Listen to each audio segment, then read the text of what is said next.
సమ్మక్క సారళమ్మ అడవుల గర్జన ఆదివాసి ఆత్మగౌరవ యుద్ధం. ఈ కథ రాజుల కోసం కాదు, ఈ కథ కోటల కోసం కాదు, ఈ కథ అడవుల్లో పుట్టిన ఒక తల్లి గర్జన. ఈ కథ చరిత్రను వణికించిన ఒక యుద్ధం. దండకారణ్యం, అడవుల హృదయం, మంచుతో కప్పబడిన అడవులు, పచ్చని చెట్లు, గిరిజనుల చిన్న గుడిసెలు, మంట చుట్టూ కూర్చున్న ప్రజలు. దక్షిణ భారతదేశం, ఈరోజు తెలంగాణగా పిలిచే నేల.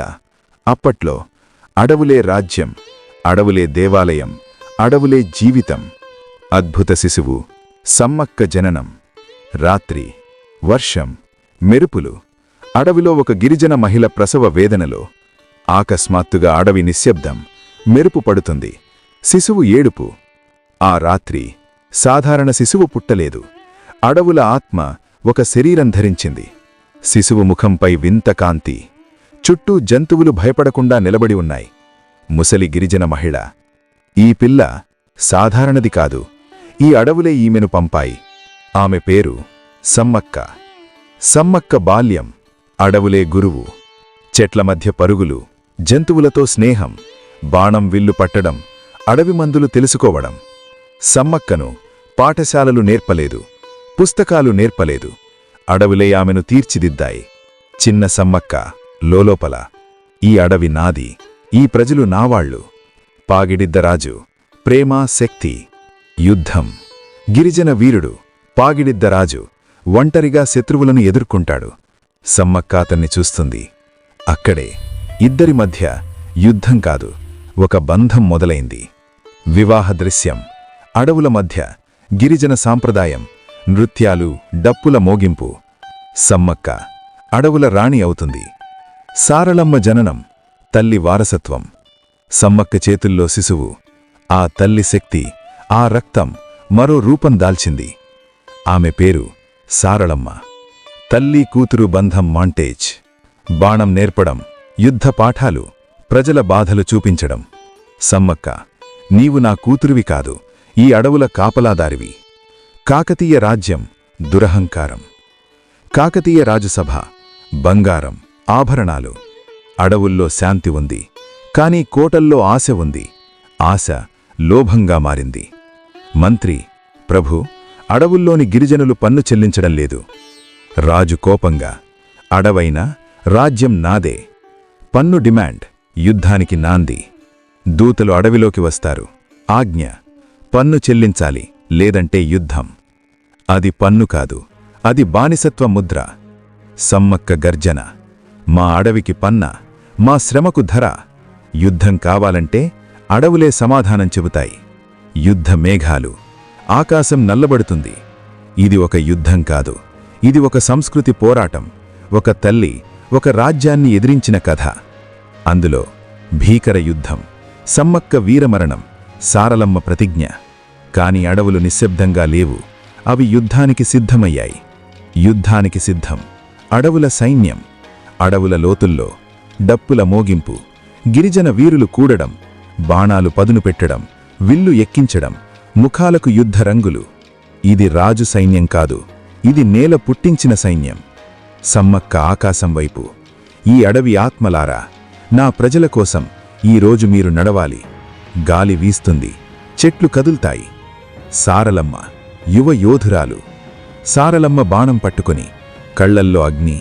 ఆమె కూతురు కాదు, ఆమె వారసత్వం. సారళమ్మ, అమ్మా, ఈ యుద్ధం వెనుకడుగు కాదు. సమ్మక్క చిరునవ్వుతో, వెనుకడుగు మన రక్తంలో లేదు. కాకతీయ సైన్యం కదలిక. కోట నుండి భారీ సైన్యం బయలుదేరుతుంది. ఏనుగులు, గుర్రాలు, ధ్వజాలు. కోటల్లో పెరిగిన శక్తి అడవుల్లో పుట్టిన ఆత్మను ఎప్పుడూ అర్థం చేసుకోలేదు. మొదటి ఢీ, అడవి యుద్ధం. మంచు, చెట్ల మధ్య నుంచి బాణాలు, విల్లుల చప్పుళ్ళు, సైనికుల అరుపులు. అడవి యుద్ధం. నియమాలు ఉండవు, మరణమే నిర్ణయం. సారళమ్మ బాణం వదలడం, శత్రువు పడిపోవడం. గిరిజనుల గర్జన. పాగిడిద్దరాజు పతనం. పాగిడిద్దరాజు తీవ్రంగా గాయపడతాడు. అతను నేలపై పడిపోతాడు. సమ్మక్క అరుపు, లేదు. అడవుల రాణి మొదటిసారి తల్లి కాదు, భార్యగా ఏడ్చింది. పాగిడిద్దరాజు, సమ్మక్క, ఈ ప్రజలను వదలద్దు. ఆయన ప్రాణాలు విడిచాడు. సమ్మక్క ప్రతిజ్ఞ.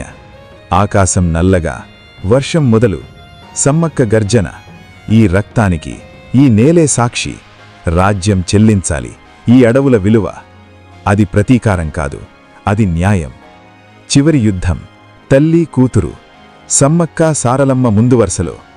రాజ్యానికి సైన్యం ఉంది, అడవులకు తల్లి ఉంది. యుద్ధ క్లైమాక్స్. సారలమ్మ గాయపడుతుంది, సమ్మక్క ఒంటరిగా యుద్ధం. సారలమ్మ బలహీనంగా, అమ్మా వెనక్కి వెళ్ళు. సమ్మక్క, తల్లి వెనక్కి వెళ్ళదు, తల్లి కాపాడుతుంది. సమ్మక్క వీరమరణం. సమ్మక్క శరీరం నుంచి కాంతి. ఆమె పడిపోలేదు, ఆమె కలిసిపోయింది. ఆమె శరీరం అడవిలో లీనమవుతుంది. యుద్ధం ఆగిపోతుంది. మౌనం, అడవుల శోకం. గిరిజనులు మౌనంగా, సారలమ్మ కన్నీర్లు. అడవులు తల్లిని కోల్పోయాయి, కాని ఆత్మను కాదు. సారలమ్మ దేవత అవతరణ. మేదారం జాతర రహస్యం. ఎందుకు ఇన్ని లక్షల మంది నీటికి అడవులకు వస్తారు? సమ్మక్క, సారలమ్మ, అడవుల దేవతలు, శాశ్వత శక్తి. యుద్ధం ముగిసింది, కాని కథ కాదు. శరీరం ముగిసింది, కాని శక్తి కాదు. తల్లి లీనమైందా, దేవతగా మారిందా? సమ్మక్క లీనమైన అడవి ప్రాంతం. అక్కడ వింత కాంతి. గిరిజనులు భయభక్తులతో, అమ్మ ఇంకా ఇక్కడే ఉంది, ఆమె చనిపోలేదు, ఆమె అడవుల ఆత్మగా మారింది. చెట్ల కదలిక, గాలి స్పందన. సారలమ్మ ఒంటరి ప్రయాణం. సారలమ్మ ఒంటరిగా అడవిలో నడుస్తోంది. తల్లి పోయింది, కాని బాధ్యత మిగిలింది. సారలమ్మ మనసులో, అమ్మా నీ మాట నిలబెడతాను. దేవి అవతరణ. సారలమ్మ. సారలమ్మ కళ్లల్లో కాంతి, శరీరం వెలుగుతో నిండుతుంది. ఆ రోజునుంచి ఆమె మనిషి కాదు, ఆమె రక్షణ శక్తి. గిరిజనులు నమస్కరిస్తారు. సారలమ్మ దేవతగా స్థిరపడింది. సమ్మక్క దర్శనం. బొండారం రాయి. అడవిలో ఒక పెద్ద రాయి, ఎర్ర చీర. సమ్మక్కకు విగ్రహం లేదు, ఎందుకంటే ఆమె ప్రకృతే. బొండారం రాయి సమ్మక్క ప్రతీక. మేదారం జాతర పిలుపు. డప్పులు, కోలాటాలు, గిరిజన గీతాలు. ప్రతి 2 సంవత్సరాలకొకసారి అడవులు పిలుస్తాయి. లక్షల మంది అడవుల వైపు నడక. మేదారం జాతర ప్రపంచంలో అతిపెద్ద గిరిజన జాతర. బెల్లం, తల్లి అంగీకారం. బెల్లం ముద్దలు, భక్తులు సమర్పణ. బంగారం కాదు, వెండి కాదు, తల్లి కోరింది పేదవాడి తీపి. బెల్లం సమానత్వానికి చిహ్నం. భక్తుల నమ్మకం. పిల్లలకు వ్యాధులు నయమవడం, కోరికలు తీరడం. కన్నీళ్లతో ప్రార్థనలు. ఆమె రాజుల దేవత కాదు, ఆమె ప్రజల తల్లి. కాకతీయుల పతనం శాపమా? కోటలు శిథిలాలు.